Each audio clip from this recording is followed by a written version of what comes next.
We now come to motion number 5 on the high-speed rail Crewe to Manchester bill. Instruction number 3 is on the order paper. I inform the House that the Speaker has selected amendments A, B, C and D as listed on the order paper. I'll call the member to move his amendments formally at the end of the debate, but I call the Minister to move the motion.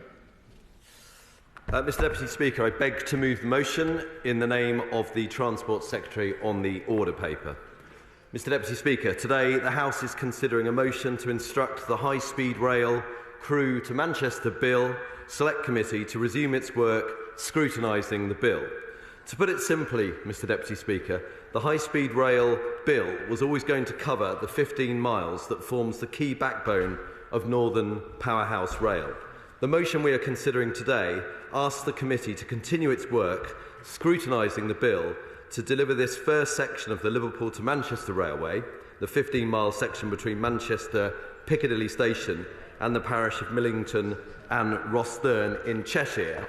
It also requests that the committee remove the sections of the railway south of Millington, which were only required to deliver the now cancelled elements of High Speed 2.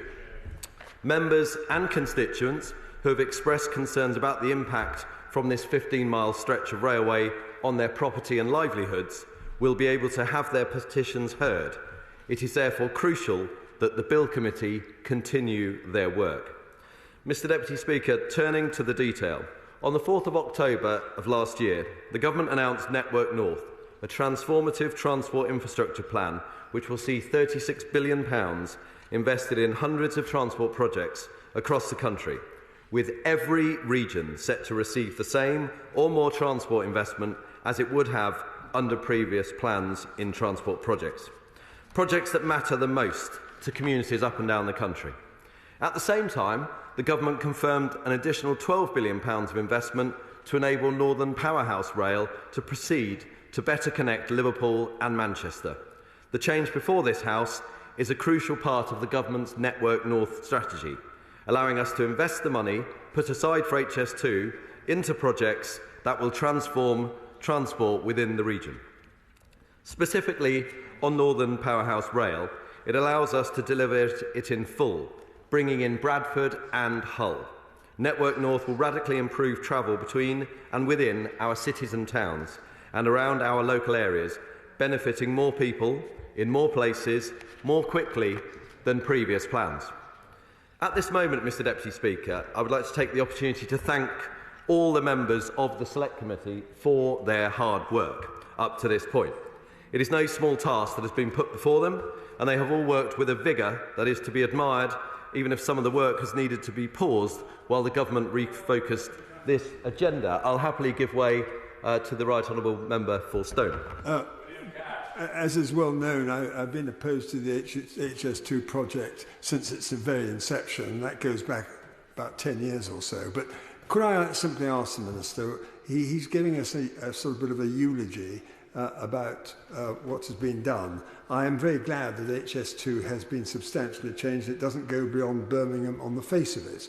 The question I put to the Minister is this: is this the right way to go through an instruction which effectively bypasses the standing orders and puts the position of constituents in my constituency and those of my honourable friends here on the benches from South Staffordshire and from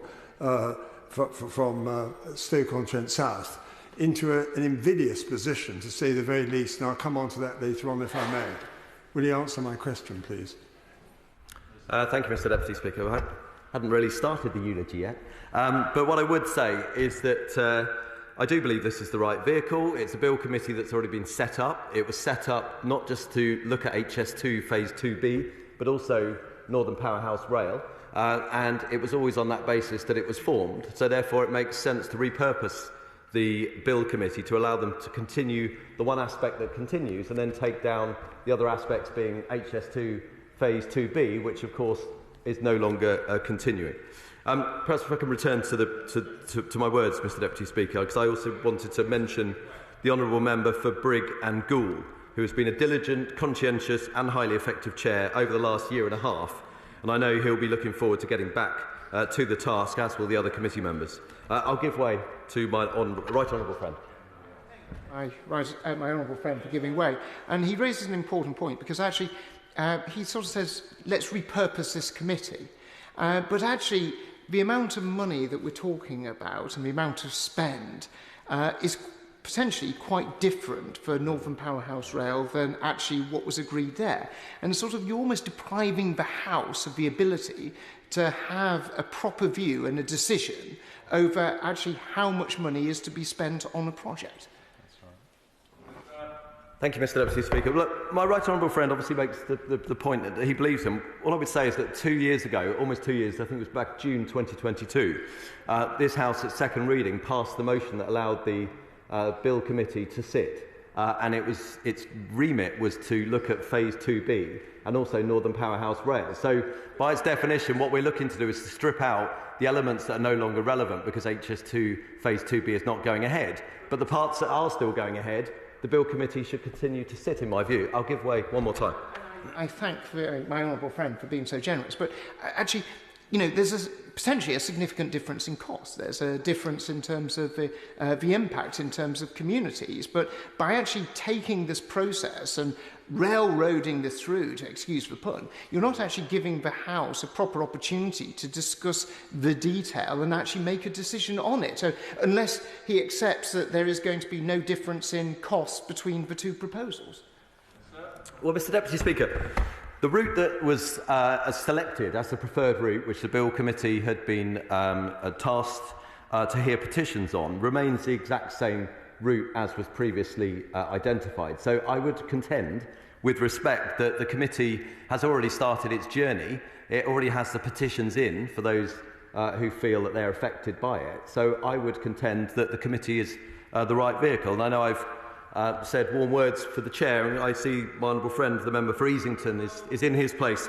And I'd also like to put on record my thanks to his hard and heroic work as well. I'll give way one more time, Mr Deputy Speaker, then I think you'd agree I'd need to make a bit of progress. The question that he's referred to just now, of course, is about a question of additional provisions. And the real question, and it's a technical question, it's not good for an intervention, but the bottom line is additional provisions can be petitioned against. And the manner in which this motion is being constructed effectively is going to greatly inhibit and or completely prevent additional provisions from being pursued by petitioners, both in the constituency affected by this bill and also my constituents who are affected by the fact that the two sections from Birmingham to Crewe and from Crewe to Manchester are interconnected, and there is a vast amount of concern in my constituency about this issue. Mr Speaker, just to be absolutely clear for my right honourable friend as well, so I make this commitment. HS2 will not be going through his constituency. Therefore, any petitions that were going to be relevant should lapse in that regard. It's a matter for the Bill Committee, but that would be the logical extension. Any petitions that have already been made on this 15-mile stretch, which will continue to be within the remit, it continues to be the preferred route, will be heard by the committee if this motion is passed. If there are any amendments, such as from the environmental statement, or indeed any amendments that I may seek to propose, then that reopens the window for petitions. So on that basis, if there is anything new, then the petition can be made. If there's not anything new, the petition should already be in. So I do feel that this is the right outcome. Shall I make some more progress? Thank you. As my right honourable friend, the member for Aldridge Brown Hills, made clear at second reading, indeed, as I've mentioned, part of the bill's original purpose was always to deliver this section of Northern Powerhouse Rail, the first half of the line between Manchester and Liverpool. Following today's motion, the committee will be able to go back to considering petitions from people and organisations still affected by this scheme. That committee will also assess any changes to the bill that I may bring forward to adapt the bill to deliver Northern Powerhouse Rail. The proposed changes to the bill will, quite rightly, prompt a new environmental assessment which will consider how any new element in the scheme will affect local areas. Where possible, I will use this as an opportunity to further reduce the construction impacts on communities. These changes will be provided to the House in the usual way. Although this is a rather technical motion, holding this debate demonstrates good progress in developing this government's long-held ambition to improve the connectivity between Liverpool and Manchester. Of course, I'll give way. Can you tell the House when Northern Powerhouse Rail will be complete? Well, I can't give him an exact firm date, but by its very nature, what I'm seeking to do is to put the Bill Committee back on track rather than restart the entire process, something that has been championed and supported by the mayors of Manchester and Liverpool in particular, and others. So, of course, by its very definition, we'll be looking to deliver this bill back so that we can crack on and then give him an earlier date than perhaps he may believe will be the case. Since the Network North announcement, we have been engaging local leaders and local MPs about the form this connection will take between Liverpool and Manchester. We have held many discussions with local leaders to establish what their communities want from such a link. Alongside this, we of course have to ensure that the options being considered represent the best possible use of the £12 billion of funding available. On the 25th of March, I was able to deposit a written statement in this place on the outcome of these discussions. We have heard clear support for a railway with stops at Liverpool, Warrington Bank Quay, Manchester Airport and Manchester Piccadilly. Local leaders also supported the plan that the new railway should follow the broad alignment set out in the 2021 Integrated Rail Plan. The section of railway being discussed today is part of the plan's larger Northern Powerhouse rail network. We will improve connections both sides of the Pennines, both by building new lines and upgrading existing ones. Trains on this line will go past Manchester onto York via Leeds. We will also upgrade the existing railway between Leeds and Bradford to reduce journey times and increase capacity between these destinations. Stations will also be upgraded and made more accessible. The environmental impact of the network will be reduced by further electrification. With this plan, towns and cities across the whole of the north will benefit from direct services to Manchester Airport. Passengers travelling to the airport from Liverpool could see their journeys slashed by almost an hour, while passengers from Leeds could benefit from a 41-minute reduction. The new station at Manchester Airport will unlock the potential to further promote the international airport, acting as a catalyst for growth across the North West. This is just one of the benefits that Network North, our new long-term plan for transport, will deliver. We are refocusing on the journeys that really matter to people, connecting towns, cities and rural communities in all regions of the country. Every penny of the £19.8 billion committed to the northern leg of HS2 will be reinvested in the north. Every penny of the £9.6 billion committed to the Midlands leg will be reinvested in the Midlands. Bradford will get a brand new station and connection, reducing journey times from Manchester from 56 to 30 minutes. I give way. I thank the Minister for giving way. As you know, the commitment to Birmingham to Manchester was in 3 Conservative manifestos. It was what the Minister is now announcing is very controversial and actually breaks with all the tradition we've seen on cross-party agreement up to now. I think the offering that's being given in terms of east-west connectivity in itself is laudable, but the fact that we cannot get this link between a direct link and increased capacity, not just speed, but increased capacity from Birmingham through to Manchester will affect the whole of the North West and will stop a lot of the wealth which is in the south actually getting further north because of the decreased business activity. Thank you, Mr. Deputy Speaker. Look, I take the point that the Honourable Member makes, and it comes down to choices. And the choice, as led by the Prime Minister, was to cancel the stages of HS2 north of Handsacre and to dedicate those monies to other parts of the North and Midlands in particular, to connect those cities who wouldn't themselves have seen a direct benefit from HS2. So to take Bradford as an example, a city that felt very sore that it had missed out from the integrated rail plan, that decision now provides £2 billion for a new station for Bradford. And the concern Bradford would have had is that as things would have stood, they may have seen businesses relocate away to, say, Manchester, because not only were they not receiving anything, but Manchester was receiving a lot more. It comes down to choices, ultimately. I'll give way one last time, and then I will finish off. Yeah, I take the point that the Minister's making. I mean, that would have improved Bradford.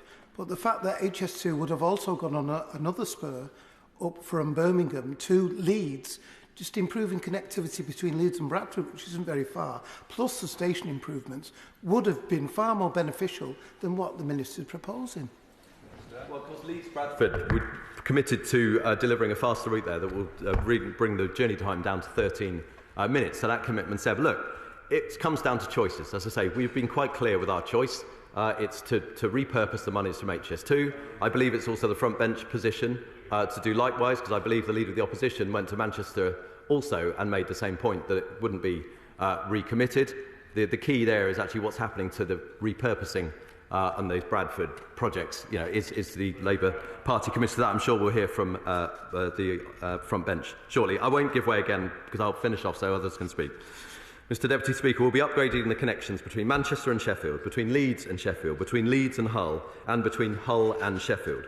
We'll reopen several of the lines closed over 60 years ago by Dr Beeching, reconnecting areas like County Durham, Burton, Stocksbridge and Waverley. We'll halve the time it takes to travel between Nottingham and Leeds by upgrading the track between Newark and Nottingham. We will increase our investment in the Midlands Rail Hub to £1.75 billion, better connecting more than 50 stations. And we will improve journey times from North Wales to England, bringing parts of North Wales within an hour of Manchester by electrifying the North Wales main line. Network North is vital to our plans to level up the economy. It will connect labour markets across the north, expanding where people can work and where companies can recruit from. It will make it easier to deliver goods to markets and shorten supply chains within regions, growing the local economy. Instead of dragging investment towards London, we will contribute towards growth everywhere in the country. And as I said earlier, Mr Deputy Speaker, although this is a very technical motion, it's still an exciting day for the North. We are taking a step towards providing the kind of infrastructure that people really want, connecting two great cities in Manchester and Liverpool, making it easier to move around the region, to work in the region and to invest in the region. And I commend this motion to the House. The question is motion number 5 as on the order paper. Stephen Morgan. Thank you, Mr Deputy Speaker, for outlining the detail of this motion to all members of the Select Committee for their work to date on the bill, and to all honourable members that are contributing in this debate. Mr Deputy Speaker, let me begin by saying that we will back this motion today because on this side of the House, after years of delay by this government, we back progress finally on delivering Northern Powerhouse Rail, even the limited progress with which this motion appears to bring. Now, I say finally, Mr Deputy Speaker, because the government first promised Northern Powerhouse Rail over a decade ago. It's been in 3 consecutive Conservative manifestos, yet hasn't been delivered, with plans continuously chopped, changed and scaled back. Mr Deputy Speaker, the impact this dither and delay is now becoming painfully clear. In fact, just last week, the government's own infrastructure advisor, Sir John Armitt, warned that the Conservatives' failure to boost rail capacity in the north risks undermining levelling up and constraining economic growth. Moreover, Sir John pointed out that the UK is the only country in Europe where productivity is below the national average in the 2nd and 3rd biggest cities. What a damning indictment after 14 years of Conservative chaos. After more than a decade of stagnation, the window is closing to deliver the transport infrastructure our country needs to make people's lives better, to boost growth and reach net zero. And because of the fiasco the government has made of the now staggeringly expensive HS2 project, poor connectivity, high congestion and low capacity will continue to hold the Midlands and the North back. It is therefore vital that today's motion does not unintentionally restrict any potential future plans to address the concerns of rail capacity between Birmingham and Manchester. As we know, under the sponsorship of the Mayor of Greater Manchester and the former Mayor of the West Midlands, work has started with private partners to find a new solution to the capacity issue between Birmingham and Manchester caused by this government's mishandling of HS2. But the detailed final plans have not yet been presented to government, and no public decision for ministers has been made on whether to support the findings or not. So, Mr Deputy Speaker, I hope the Minister can provide assurances to the House that today's motion will not hamper or prejudge proposals that are on the table as part of that review, or bind the hands of that working group before the full recommendations are made by the consortium.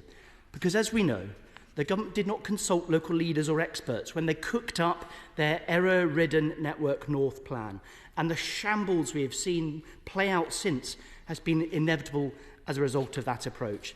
Now, it is vital that ministers learn from these glaring mistakes and don't fall into the same trap again. Now, I also hope the Minister will make clear about today's motion is no substitute for a serious, detailed delivery plan for Northern Powerhouse Rail, or the credible and transformative programme of transport infrastructure investment that the North and Midlands need and deserve. Because the government's current approach of developing small sections of projects that are ignorant of each other is not coherent, nor is it sufficient. And as a result, it remains unclear how the government plans to achieve its supposed objective of levelling up all parts of the North.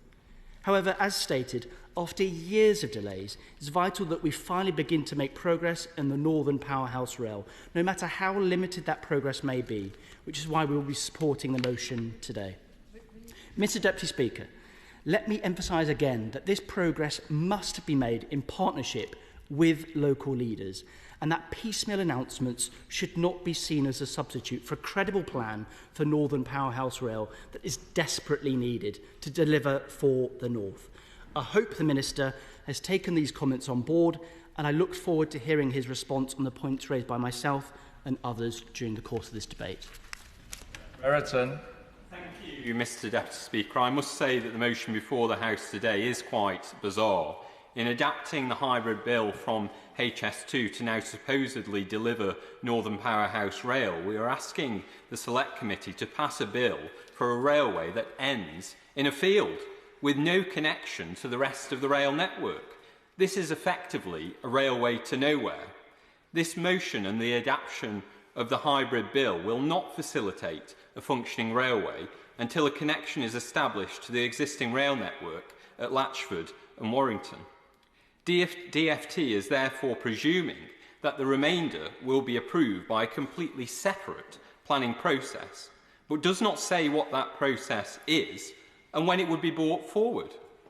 This is a massive departure from what was experienced with Phase 1 or even Phase 2, where the whole corridor approach was considered with clear connections possible to each phase onto the existing network.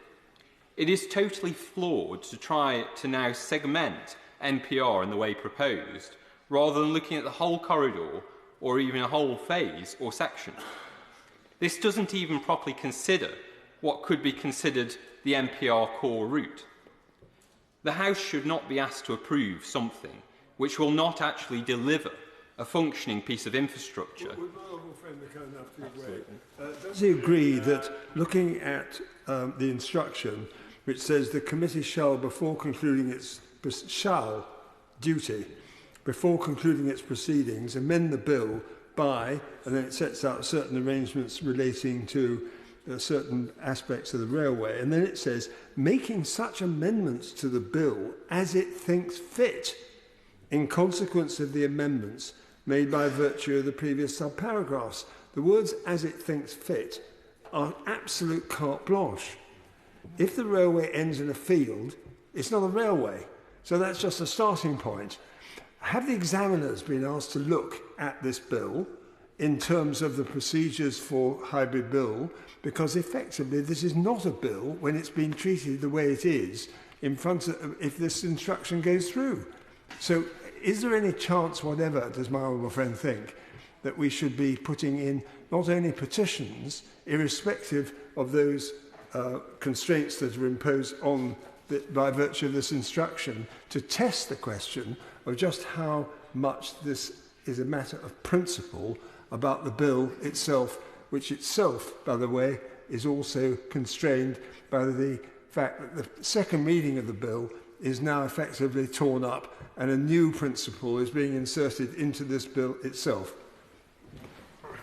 I thank my right honourable friend for those very thoughtful points, and I would entirely agree with him that this is very wide-ranging, and it is very concerning to see these sorts of powers being put forward to the committee, and it really does show the abuse of the hybrid bill process, I would suggest, because this is dependent, this railway would be dependent upon securing much wider enhancements and additional complex infrastructure to see any services use the line, which have no guarantee of actually being delivered. As I said, delivery of any services on this line will be reliant upon securing permission for the rest of the section, which will be approved by a completely separate planning process. The approach being taken really is totally back to front. For the honourable gentleman, as he knows, I have a principal disagreement with him on HS2, and I respect his position on this, but he's making a powerful case to divide the House on this matter. Will he be dividing the House on this matter? Well, we may come to that shortly, but I am very concerned about this, and certainly we may be considering dividing on the formal motion. The approach being taken, as I said, was totally back to front. And what we should be focusing on, firstly, is properly understanding the connectivity and enhancement need, and then designing the infrastructure to meet that need.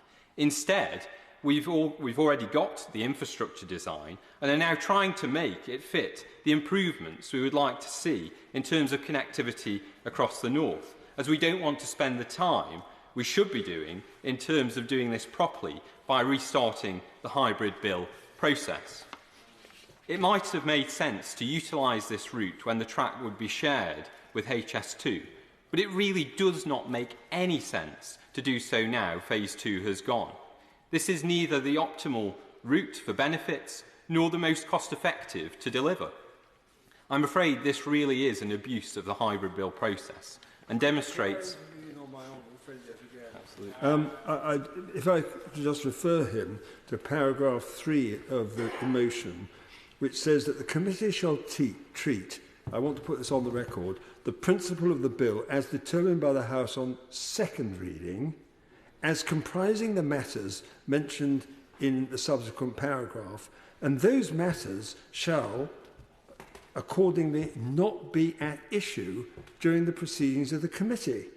So what it's actually saying, surely, is that the principle of the bill as originally passed is now going to be substituted by a new principle, and anybody who gets up in any context, any petition or whatever, is actually going to be told, because of an instruction by the whole House, on what I would describe as a misleading basis, because, and I'm not accusing the Minister of this, but I'm just making it on the face of this motion, that the issue is not going to be allowed to be put and is not to be regarded as an issue, which is a contradiction of what is quite clearly going on. My right honourable friend makes a very powerful point, and this again illustrates the whole failings of the hybrid bill process. And as he knows, we've seen this all too well in Staffordshire from the abuses that we've seen of the hybrid bill process there, which really hasn't guarded against some of the issues and challenges that people have been raising. And it does bring into question the fitfulness of this process in its entirety. And I do raise concerns about the hybrid bill process and how it has been enacted. This bill was designed and set out to deliver Phase 2B of HS2. It was never about MPR alone, so the objectives of this bill as laid were very different. To try and adapt the bill now in this way is totally flawed and would not afford the level of due process needed in making this decision. I believe we should abandon the Phase 2B bill and come back with a new hybrid bill which properly delivers Northern Powerhouse Rail. This should look properly at the whole corridor between Liverpool, Manchester and beyond, and not just the partial section in the middle, which doesn't go anywhere, which is what is before us today. We need a bill that is capable of delivering the whole project, because you cannot just deliver a partial scheme and then magically expect it to result in the capacity being released to enable the enhancements in services promised. There are other constraints along the whole route. What about the complexities of crossing the M56, the M6 and the Manchester Ship Canal to connect the rail network at Latchford, east of Warrington Bank Quay? What about the enhancements that will be needed between Warrington and Liverpool, including upgrading the Fiddler's Ferry line to facilitate services? And what about capacity improvements needed at Liverpool Lime Street Station itself? All of these issues need far more detailed consideration and focus, as well as a proper process for approval. And we haven't even mentioned how all this will be delivered within a tight £12 billion budget envelope, which is more likely to cost over £16 billion. And the point that was raised by the Honourable Member for Preston in terms of connecting onto the West Coast main line, I'm afraid this will not be possible because of the challenges that are presented in the Warrington area, because the Arkley cord cannot provide a connection onto or off the West Coast main line to serve West Coast stations north of Warrington. Now, you might ask why we in Staffordshire are so interested in these matters. It is because we fear those who are seeking to reignite Phase 2 of HS2 and all of the horrors it was set to reap on our fine county of Staffordshire. People in Stoke-on-Trent and Staffordshire have overwhelmingly welcomed the Prime Minister's courageous and correct decision to scrap Phase 2 of HS2. People want to see the £36 billion release spent on projects that will truly deliver the improvements in local transport that will help transform their lives and not remote white elephant pet projects. But it is disappointing that the eagerness to progress the plans set out through this motion have not been mirrored in the actions to wind down site compounds, fill in thousands of boreholes which have been left, and return land to its rightful owners across the rest of the Phase 2 route. Little to no progress seems to have yet been made, and significant costs continue to spiral for a project which has been cancelled. People in communities like Swinnerton and Yarnfield, in my Right Honourable Friend's constituency in Staffordshire, are still fearful, given they are not yet seeing any visible signs of the unwinding. Motions like the ones before us today do nothing to dispel those fears. There are concerns that some would like nothing better than to see Phase 2 restarted. That is why I've tabled these what are really probing amendments, because we do need to know that all elements that relate purely to Phase 2 will be removed. So Amendment A would leave out the provisions related to the entirety of Phase 2B of HS2 from the junction at 2A at Crewe to where it would have joined into the line to share track with MPR. Importantly, including the stub and junction for where the line would join MPR, which would otherwise remain part of the design. Clearly, following the cancellation of Phase 2, the stub and junction is no longer needed, so this should be removed from the design. Removing this would help to give reassurance that Phase 2 could not be restarted at a later stage. Would my honourable friend give way? Absolutely. I thank my honourable friend for giving way and making such powerful points. Would he hope that the Minister, when he could come to the dispatch box and give him those reassurances from the dispatch box, maybe right now? Absolutely, I would agree with my right honourable friend that we do need to have these reassurances from the Minister to allay those fears, many of which exist within our communities throughout Staffordshire. And moving on to Amendment B and C, which C is consequential, relate to the Ashley Infrastructure Maintenance Base Rail. This IMBR was specifically designed to service Phase 2 of HS2. So given this is cancelled and the IMBR will no longer be required, MPR would be served by other facilities on the wider network. Again, the removal of this facility would give much reassurance about the cancellation of HS2 of Phase 2 and that the project is not going to be brought back at some future point in the future. The final amendment, Amendment D, removes references to high speed and instead just retains the word railway. This is an important change given it reflects the fact that this is going to be a conventional and not a high-speed railway. The MPR route between Manchester and Liverpool cannot and will not be a high speed because it's too short. It's 67 kilometres. It has 2 intervening stations and involves the use of sections with very sharp bends at Warrington and south of Liverpool, so it would be impossible for this to be high speed. Without Phase 2, it makes no sense to design this short section of high-speed standards, which would end up being dramatically overspecified and incur huge additional unnecessary costs unless, of course, there is intentions to reignite Phase 2. For MPR, I must make clear I fully support the intentions of properly connecting up cities and communities across the north. I know the importance of improved rail connectivity for my own city in Stoke-on-Trent, and I've led efforts to reopen more of our local rail network. I'm incredibly grateful of the government's support for projects like reopening Mere Station and the Stoke to Leek line, which were included as part of Network North. I know the transformative impact improving rail services like this can have on the opportunities available to our communities. What is set out today, however, will not deliver on the intentions of Northern Powerhouse Rail and those communities in the north. It won't even come close. But as the Minister and Secretary of State will know, there are far superior alternatives which we have presented to the Department that should be given more serious consideration. These alternative upgrade proposals via the Chat Moss route would not only cost half the cost, they would also deliver far greater benefits.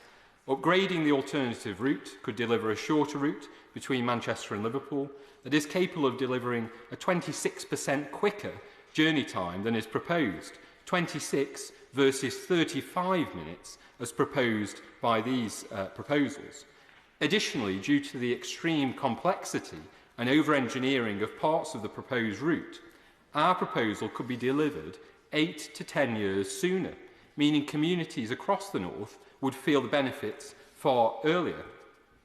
Not only this, but our proposals would allow connectivity of the MPR core route to a far greater range of destinations throughout the North West, including Preston, Wales, and even into Scotland.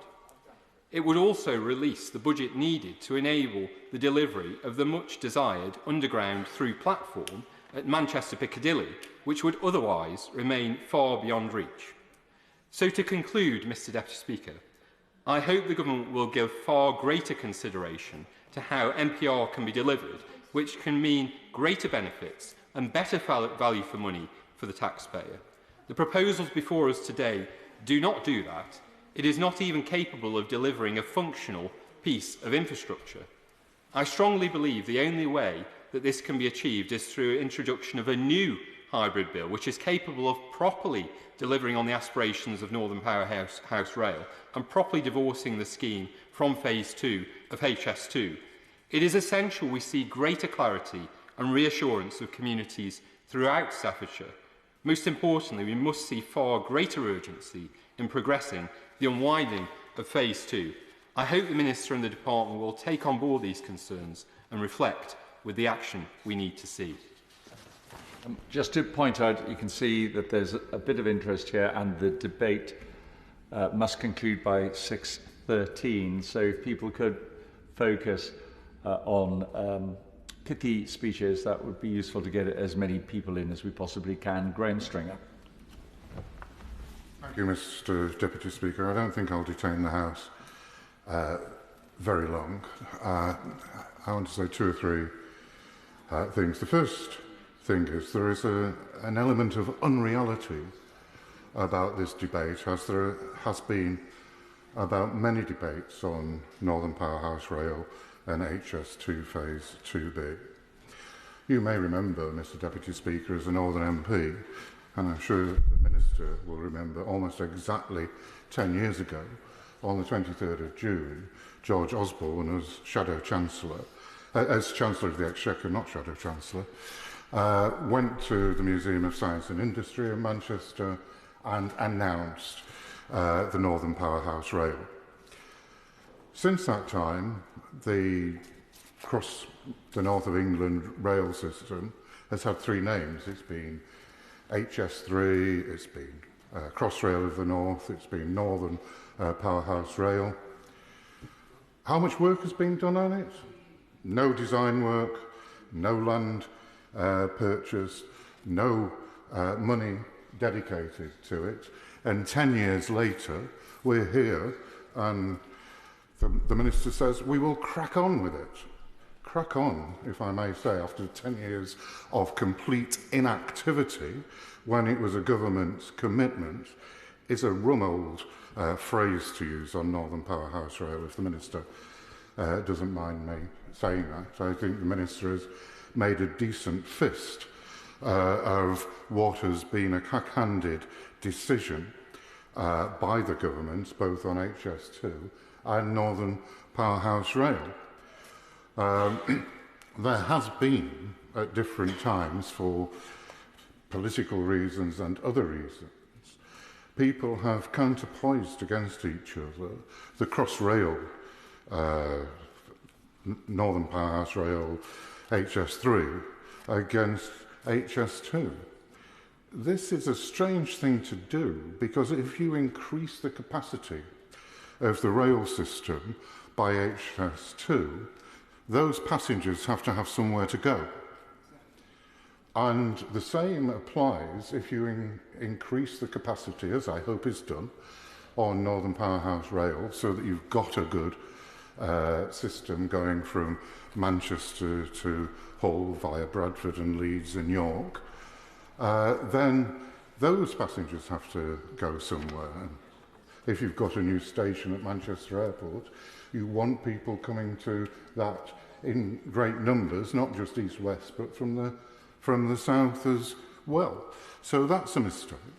And as has been pointed out in this debate by my honourable friend on the front bench, while I respect the honourable member for Stone and the honourable member for Stoke South, they have been consistently opposed to HS2, reasons, for constituency reasons, and how they see the impact of HS2 on Stafford, and many of us on this side have been seen the economic benefits and transport benefits of HS2.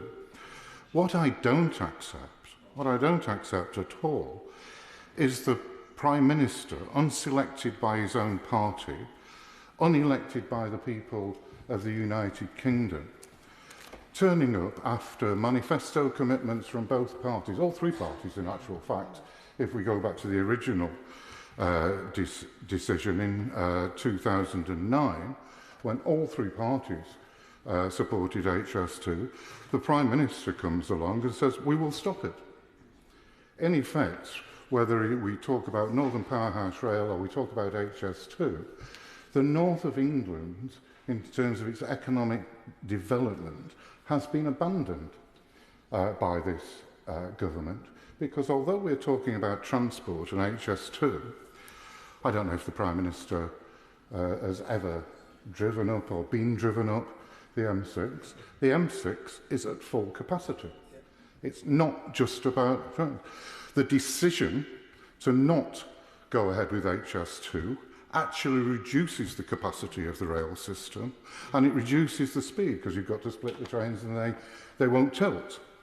So you've actually isolated the north of England, Manchester in particular, and incidentally, this is not the main point of what I was going to say, when the Minister tries to juxtapose sort of the pork barrel politics of this government and saying, well, Bradford can get this, so therefore they won't be supporting HS2. When I was on the board of Manchester Airport and chaired Manchester Airport, because people in Yorkshire and the North East and across the north of England knew the economic benefits of transport coming to Manchester, there was a North of England regional consortium that supported both Manchester Airport and better links to it. So it is completely wrong to juxtapose investment in Bradford, which Bradford needs and has been neglected by most of the north of England, against investment in HS2 going to Manchester Airport and to Manchester. So, I will. Mr. Deputy Speaker, can I declare an interest before I start? I was a former director of Manchester Airport as well some years back as a Salford City Councillor appointed to that position.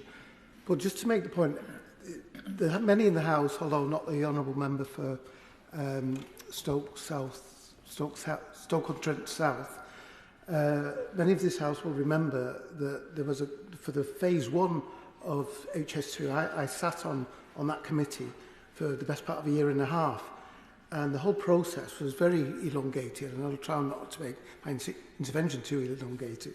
But what it boiled down to was where certain constituencies, particularly on those on the government side, had interests, then the members of that committee from the government side tended to be far more accommodating, and the cost spiraled because there were tunnels going here, there and everywhere instead of directly forward, and that inflated the price. Now, the reason we're in this mess now is because the government realised we're close to an election.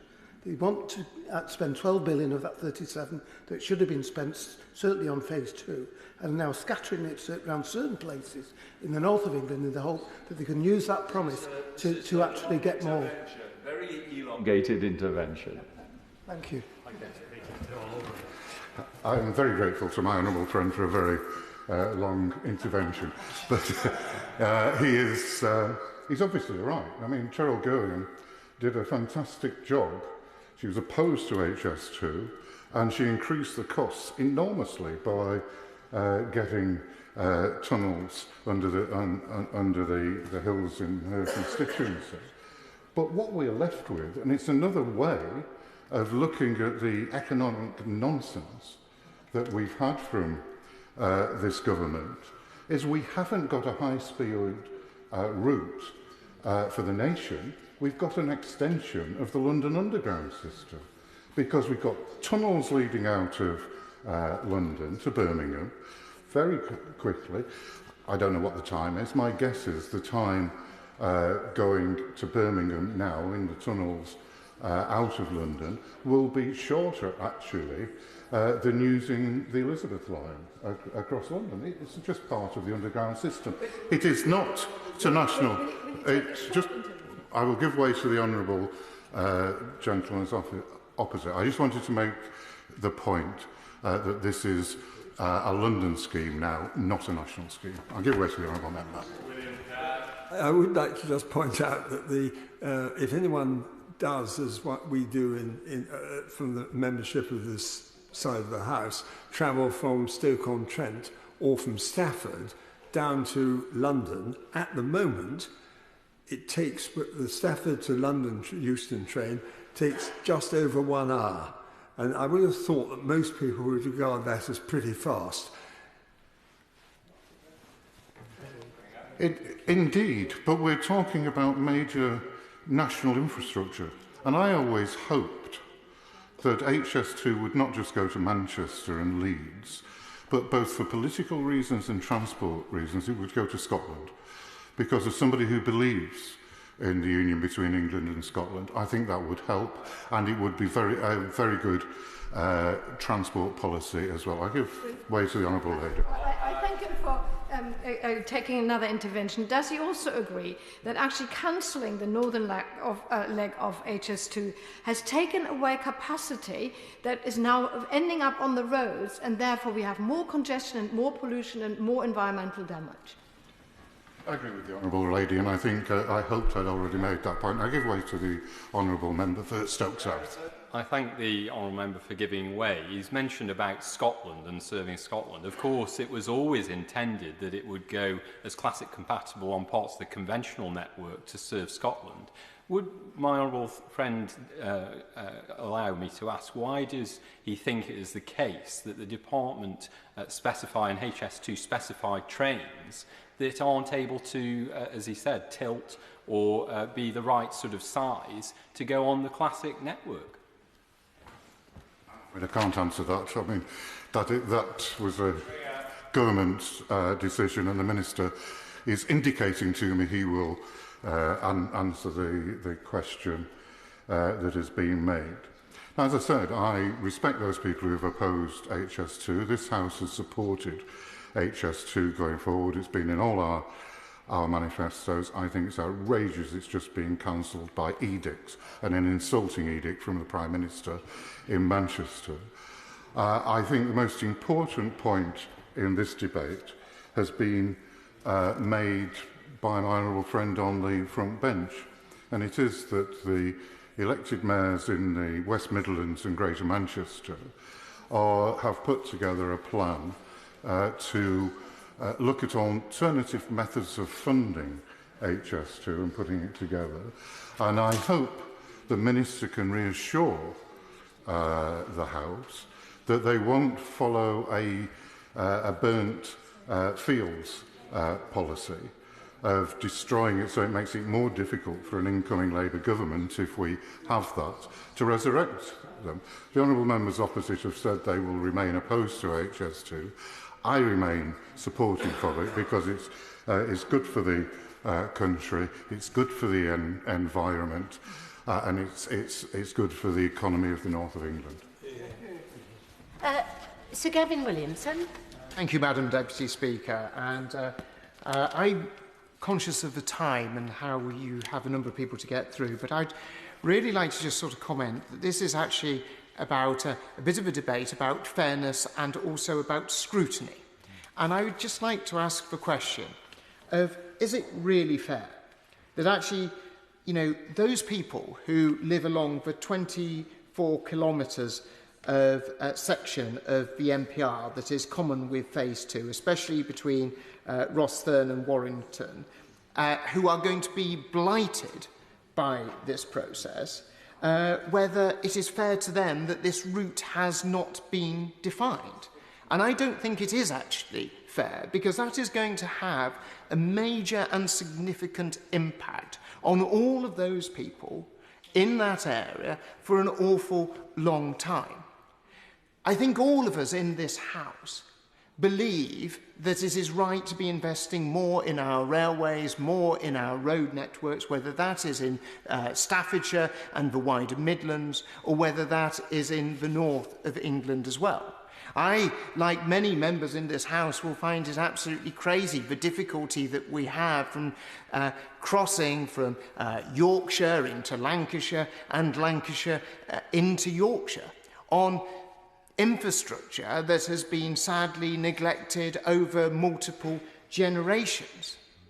But what we're talking about here isn't actually small amounts of money. We're talking at a most conservative end of the spectrum of £12 billion.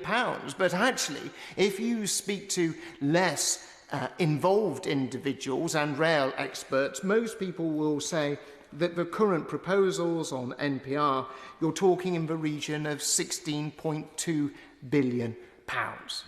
Now, surely, from a basis of scrutiny, a basis of accountability, this House should be very interested and very engaged as to how such large amounts of money are going to be spent and how they are going to be properly purposed.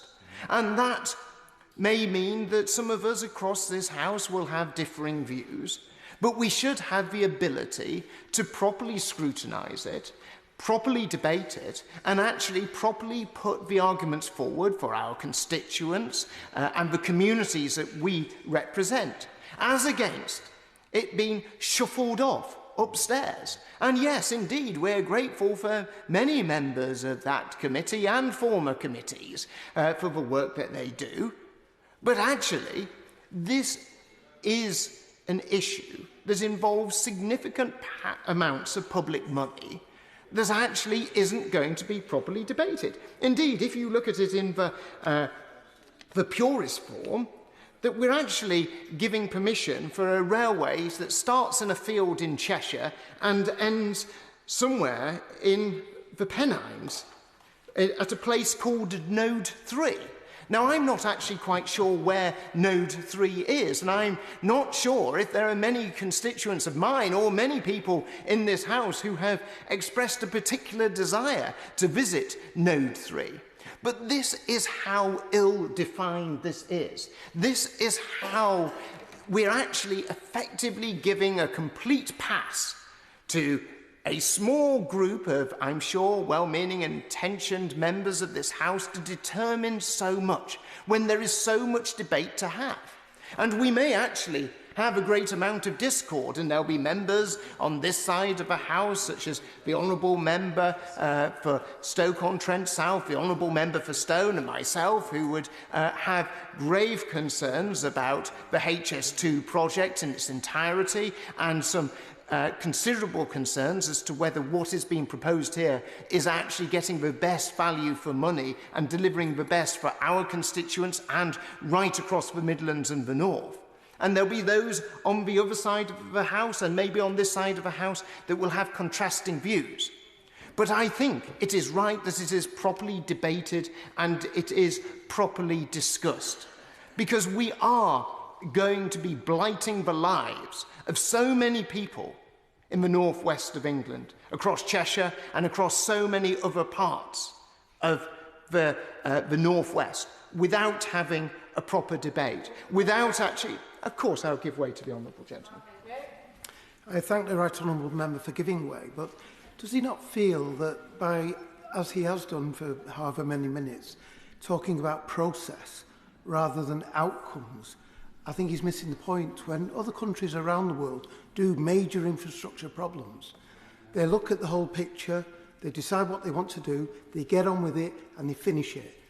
And they don't have all the hurdles that we have in this country, and therefore the French, the German, the Japanese, the Chinese look at this country and they laugh. And they laugh because the NIMBYism that exists on both sides of this House is stopping the economic progress and the standing of this country.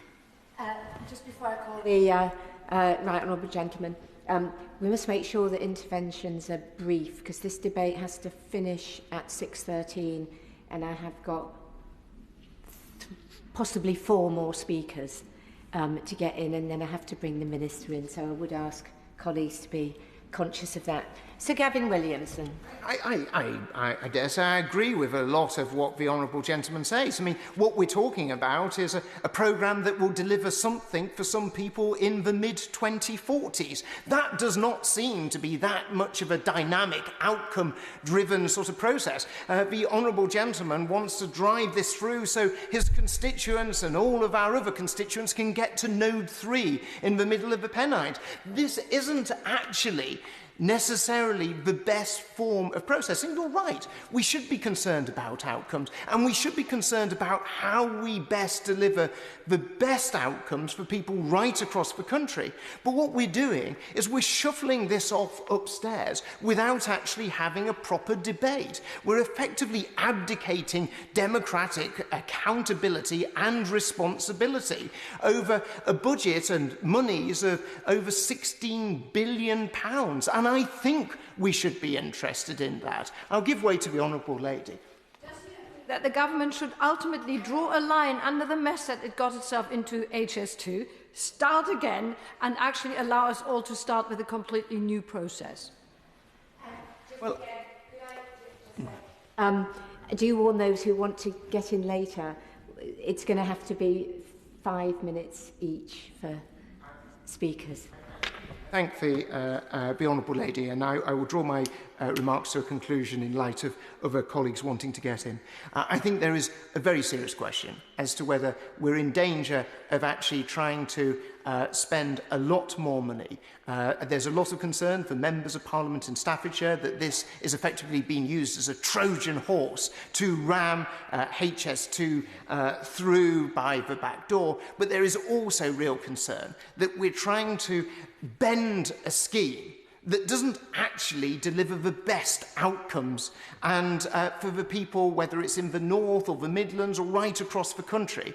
And when there is so much concern that a scheme is not necessarily delivering those outcomes, then I think that we should actually ensure there is the proper scrutiny on that process. And I would urge the Minister to either give very clear reassurance to the concerns that I have, my honourable friend, the member for Stoke-on-Trent South has, and other members have, or you maybe have to start afresh and anew. The honourable lady is not indicating that she wants to speak. I would urge colleagues to try to limit their comments to 5 minutes or so in order to get everybody in. Jim McMahon. Thank you, Madam Mr Speaker. I welcome this debate again to reflect on the importance of high-speed rail, the Northern Powerhouse Rail projects, and also the importance of connecting our towns as well as our cities. I think when we talk about connectivity, we always talk about our great powerhouses that are our cities, but our towns matter too, and in many cases it's the towns that have been the first to see cuts and the last to see investment, and so we need to really use this opportunity to talk about our communities in the round. But I do think that Parliaments in generations to come will look back at this period of our history with regret, a missed opportunity to really invest in the future of our country. You know, when they were planning for the infrastructure that we see today and in many ways take for granted today, whether that's the canal network, the railways that we enjoy, the motorway network and the rest, that was because people had foresight. They planned well ahead. They understood that to create a connected country, you had to plan for a connected country. And they understood that you had to make decisions for future generations and not just for the ones that were here today. And I'm afraid HS2 being cancelled from the Midlands to the north is a matter of very serious regret in that spirit. I would also say that the way that this has been pitted to say, well, the north of England can now have Northern Powerhouse Rail, and isn't that good news? I'd say this. The investment of £12 billion in Manchester to Liverpool, of course, is welcomed. But London didn't have to choose between HS2 and the Elizabeth line that cost £19 billion. And so if London doesn't have to choose, why on earth should the north of England have to choose on the same basis? It's because, again, the north of England has been shortchanged when it comes to investment. Now, local leaders and mayors across the Midlands and the north have been working hard to try and rescue this decision, to make some sense of what it can mean for future investment, and we owe them a significant debt of gratitude. Our great council leaders, our mayors, our transport authorities in particular, Northern Powerhouse Partnership, and also Transport for the North and the local transport bodies for the work that they have done. But there are serious questions about the proposal that is on the table. First of all, why does the government seem to be wanting to close the door completely on the idea that a Midlands to Manchester link of HS2 funded by private finance might be an option in the future? If the government don't want to fund it today, why close the door for a funding model tomorrow? Why is Manchester Piccadilly being told that it can't have tunnelling that would take the platforms underground instead overground, when the whole of the south of England is more or less tunnelled from the centre of London outwards?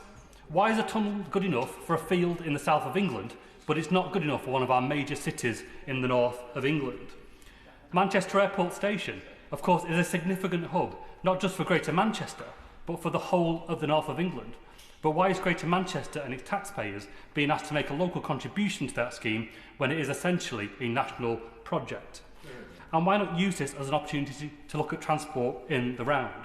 Of course, heavy rail is important, and all the benefits of HS2 were well rehearsed. It is about capacity, it is about passenger transport, but of course taking freight off the congested motorways as well. It is about increased frequency and reducing costs.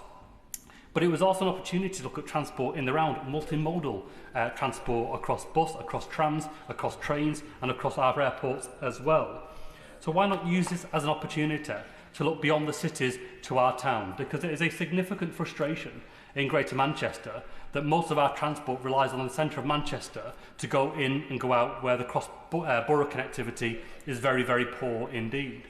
Why not use this as an opportunity to really bring forward plans to have an orbital tram for Greater Manchester for the north east of the conurbation, connecting the Berry line to Middleton, onto Chadderton and Oldham, and through to the Ashton line, which under these plans, by the way, faces a 2-year closure during engineering works at Manchester Piccadilly. Why not use this as an opportunity for that? Why not use it as an opportunity to reinvigorate plans for reopening of some of the Beeching line closures? You know, the the Middleton Junction station on the Rochdale to Manchester Victoria line would be absolutely fantastic to be reopened, serving a whole new communities that are being rebuilt around the Foxdenton Lane area in Chadderton. Why don't we use it as an opportunity to have a joined-up transport system? So when the first group through the Lumo brand are suggesting a potential 2027 connection from Rochdale to London Euston, that will pass through Mills Hill in Chadderton and Moston, which serves Chadderton, without stopping to say hello. Well, why not look at that in the round and say that since the light rail system was introduced in Oldham, there is no longer a heavy rail station for Oldham town centre. The nearest that we have is Mills Hill, and why not have that national connectivity at Mills Hill, joining up to Victoria and on to London Euston? Of course.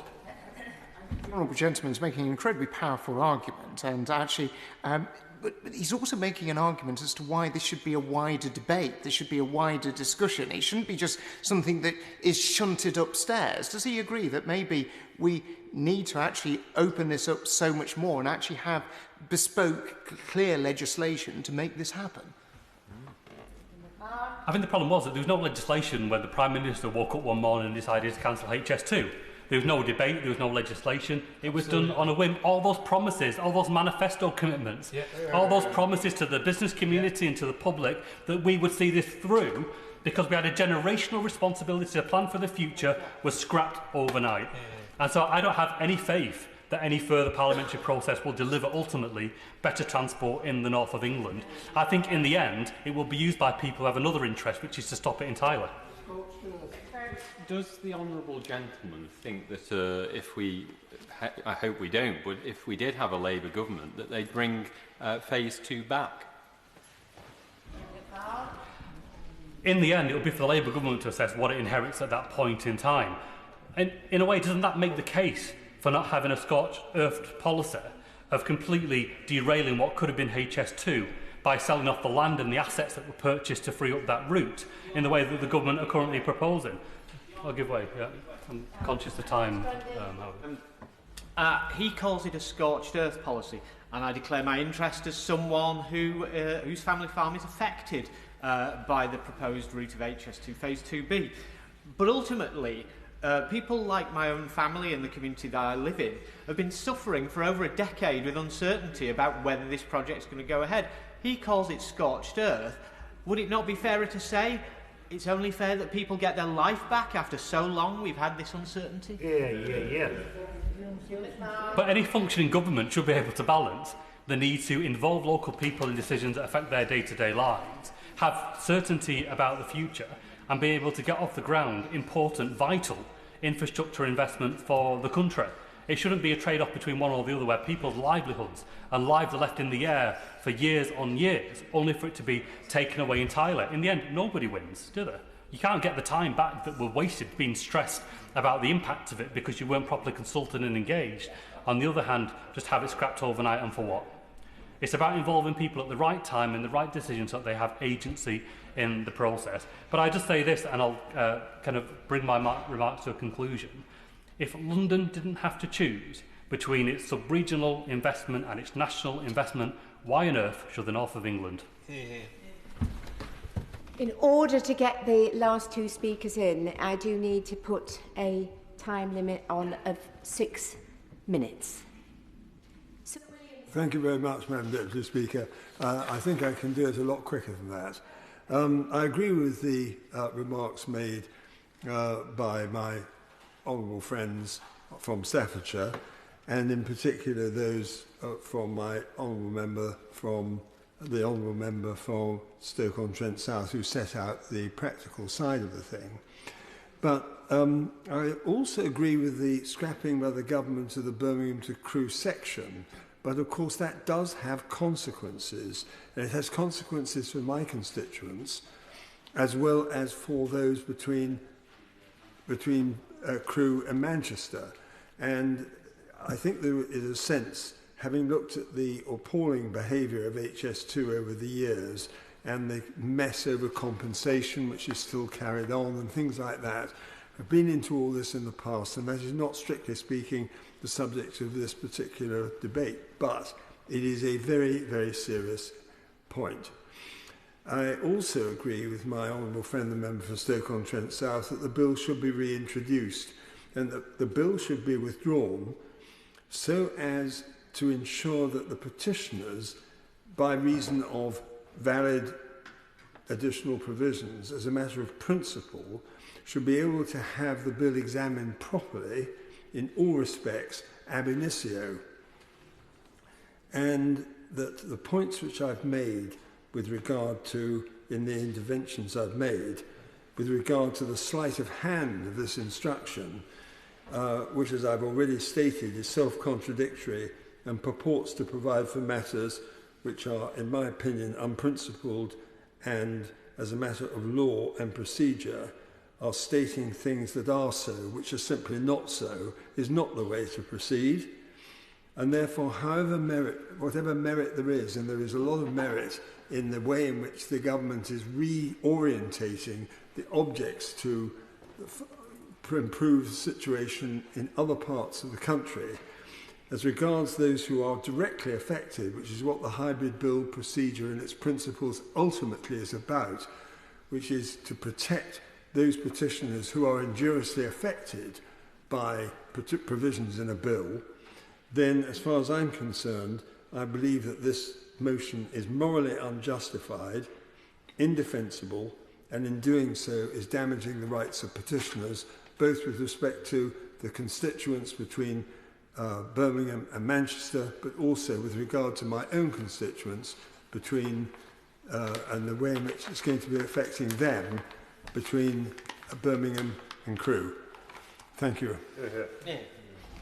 As the right honourable gentleman has been admirably short, I will call Grahame Morris, but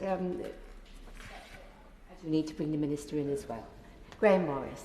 I'm grateful. Thank you very much, Madam Deputy Speaker, and I will respect your wishes. I hadn't actually intended to speak in this debate originally, and I do apologise for being late.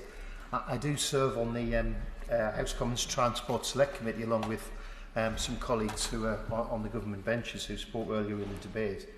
But I also served on the Hybrid Bill Committee, on the HS2 Bill Committee that dealt with the section from Crewe to Manchester Piccadilly. And I do beg your pardon. Wait a minute, are we having an intervention? Or a chat? I do. I thought the honourable gentleman was making a sedentary intervention. No, he wasn't. He was getting.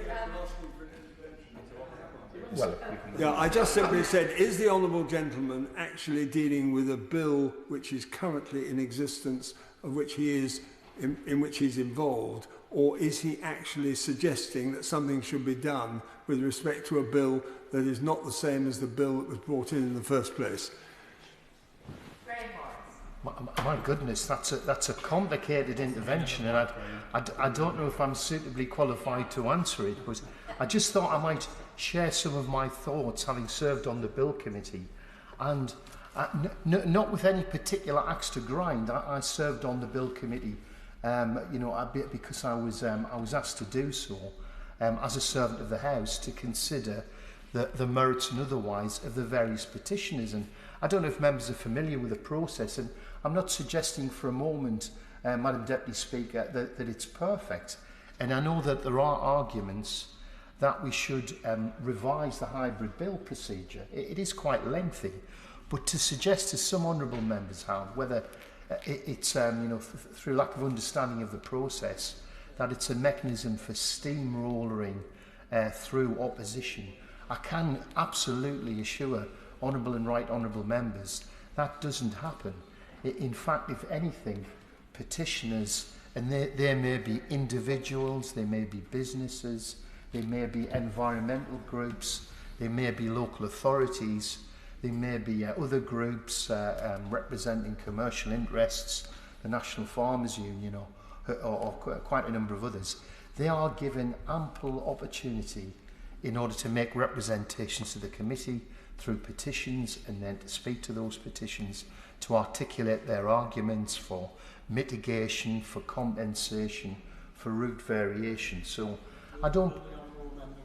I will give way, but I'm conscious of the time. Or member for giving way, and he will know from some of our visits on the Transport Select Committee that we've heard that some of the commitments that were made at the Hybrid Bill Committee stage have not been honoured. Does he share my concerns that some of these commitments have not been honoured?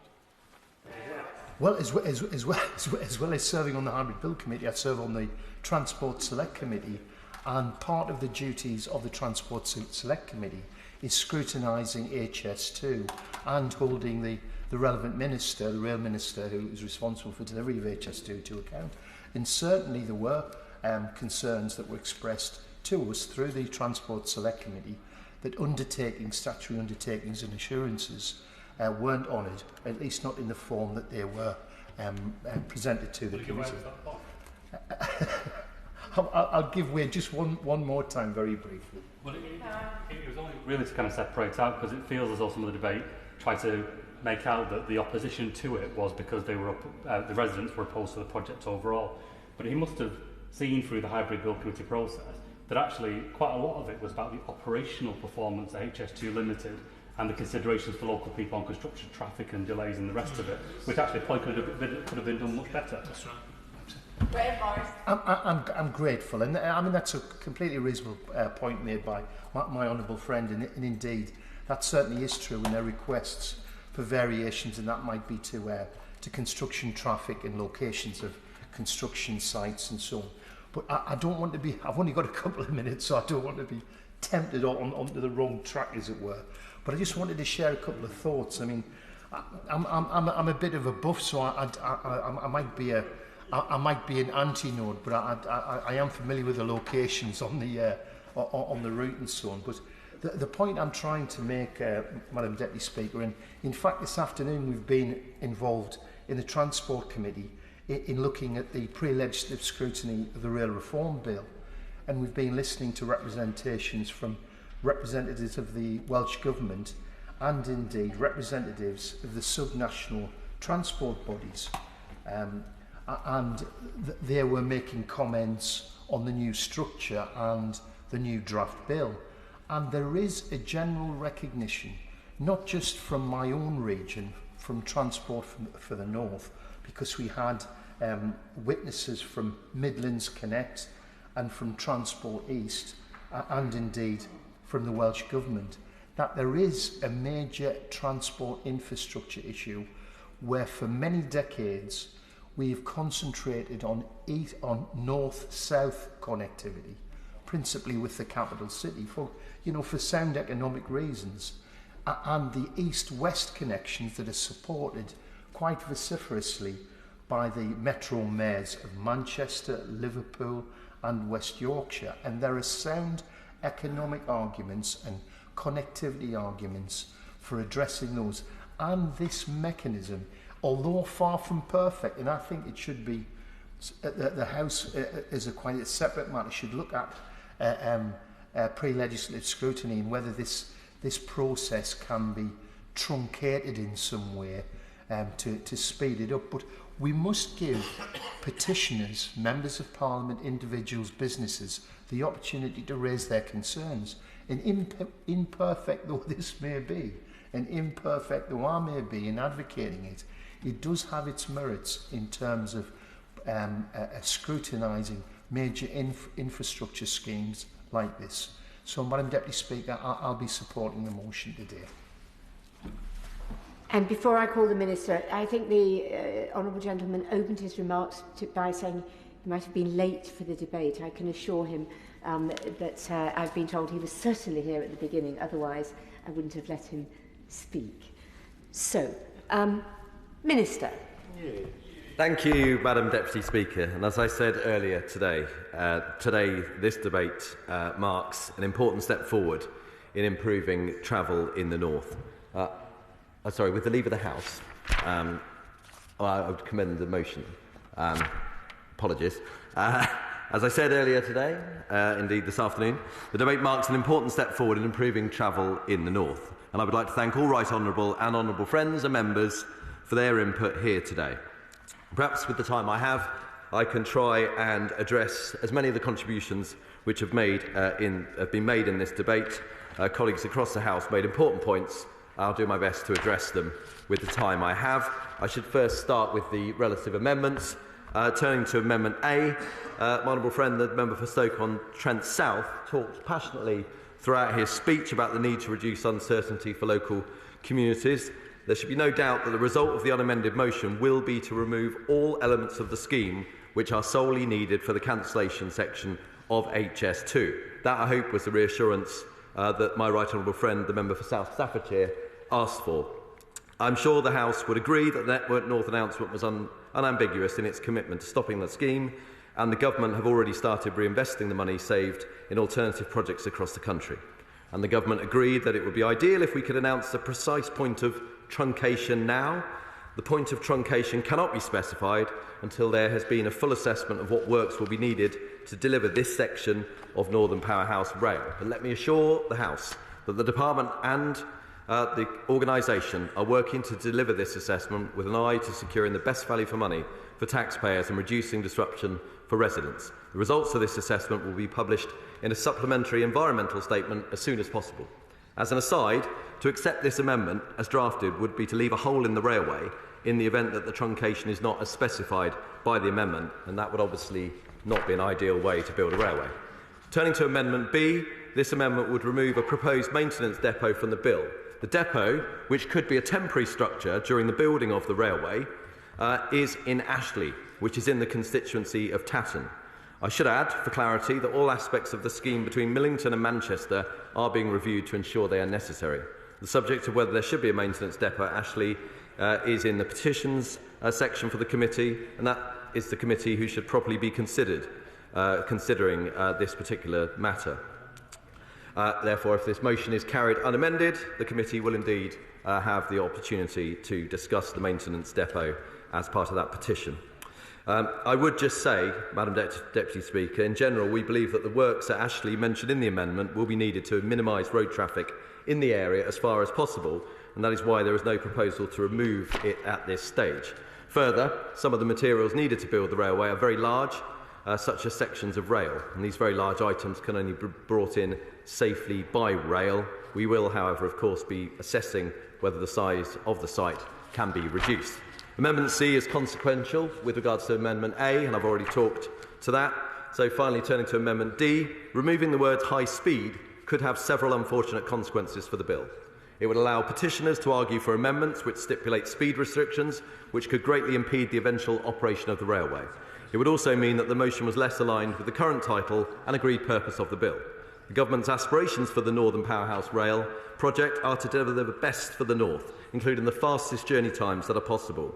We want to bring the urban centres of the North closer together, driving economic growth by making it easier to live, work and recruit across the different parts of the region. The reference to high-speed rail in the instruction to the committee underlines this commitment. Let me just touch, I'm not going to take any interventions because of time. Let me just touch on some of the other points raised.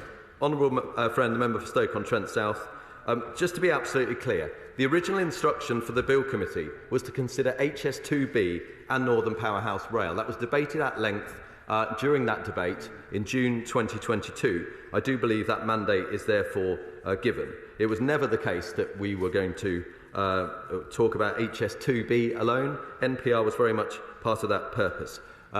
Honourable members opposite have said we should crack on, or I use those words. Let me just make it clear. My advice is that it would take an extra 5 years to start this process all over again, rather than 2 weeks to repurpose. So if we do want to see Northern Powerhouse Rail delivered, then it makes sense to follow this mechanism. And I believe, having worked with officials inside Parliament, that this mechanism is correct, and I do not agree with some of the points made that it's not valid. We wouldn't put something through the House if the House themselves, in terms of the officials, had not agreed it was within order. As for Chat Moss, I've made this point time and time again to my honourable friends. We have discussed this a lot. No one can say we have not had a good and rigorous discussion. It misses out Manchester Airport and Warrington Bank Quay, and as my honourable friend knows, I don't agree with the points he makes, and he doesn't agree with the points I make, and that's the beauty of democracy. Turning to some of the other points that have been raised.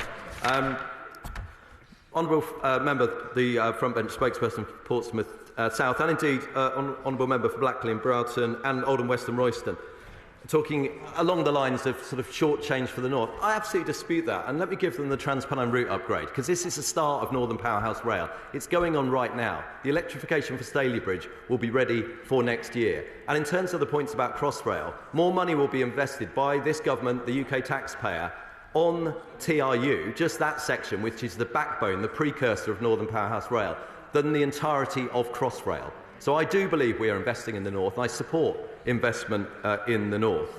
As far as the plans for Birmingham and Manchester are concerned, the mayors, I understand, are working on proposals. Those proposals have not been put to us, so we don't have anything to address. I won't give way. But what I would say is we have been clear on this side, and others may not agree with it. We are not moving forward with phases 2A or B of HS2. Those are our proposals. Talk of pork barrel politics with regards to Bradford, I think is a new one for this side of the House. But let me just say, because I went there with the Honourable Member for Easington, we're committed to giving Bradford what they need to regenerate what is the youngest city in this country. And I fully support what we're doing to repurpose monies from HS2, taking them to Bradford, Hull and other parts of the North and Midlands. I would also just make the point with regards to the member for Oldham, West and Royston, underground station Manchester being assessed in terms of what option may be available. So that is sort of on the table to discuss and look at. I think there's only one London station which has an underground element to it, and that would be St Pancras and the Thames Link part to it. So it's not the case that London has a plethora of underground stations, but we want to work with the Mayor to see what's possible. That also equates to the Mayor of Liverpool as well. And my honourable friend, the great man, the member for Easington, talks about the Hybrid Bill Committee. He talks with experience. He's been on it, and thank you to him. I hope his work will start again in a couple of weeks' time. And he's absolutely right. I've also talked to Madam Deputy Speaker, the Chair of Ways and Means, with regard to ensuring that we can amend the process to make it faster so we can build this railway faster. Madam Deputy Speaker, to conclude, both I and my officials will continue to engage with local residents, leaders and communities and members of this place in terms of how we design the railway and how to minimise disruption from construction. I do understand the concerns honourable members have across the House. They have differing views, but I'm keen, as I always am, to work with them constructively to try and address those points, but to move this project forward. And with the leave of the House, Madam Deputy Speaker, I commend this motion. I call Jack Brereton to move Amendment A formally. Not moved. Not moved. I call Jack Brereton to move Amendment B formally. Not moved. I call Jack Brereton to move Amendment D formally. Not moved. Not moved. The question is the motion on the order paper. As many as are of that opinion say aye. Aye. The contrary, no. No.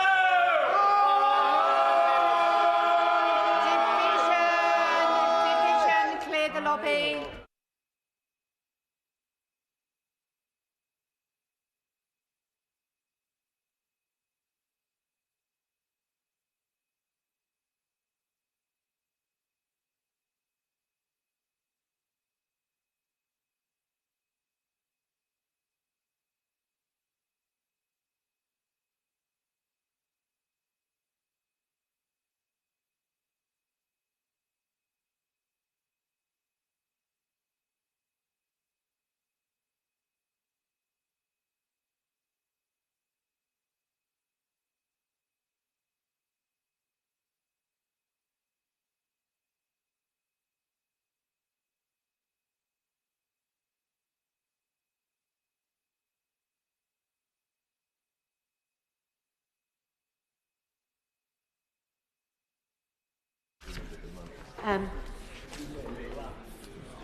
The question is, as on the order paper, as many as are of that opinion say aye. Aye.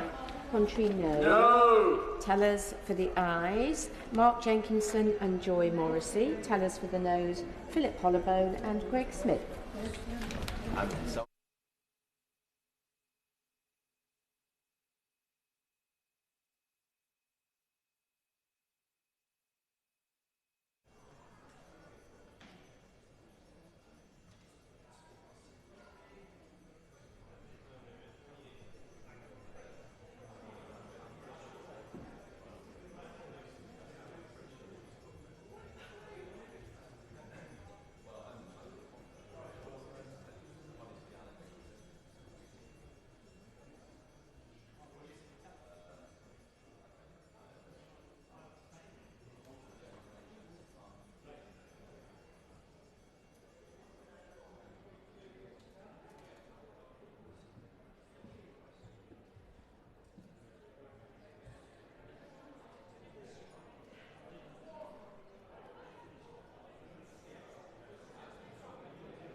Order.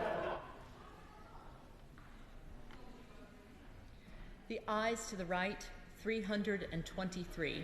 The noes to the left, 7.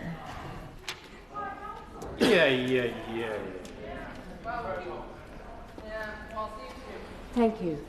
Can you tell them to... The ayes to the right, 323. The noes to the left, 7. So the ayes have it, the ayes have it. Unlock. Thank you.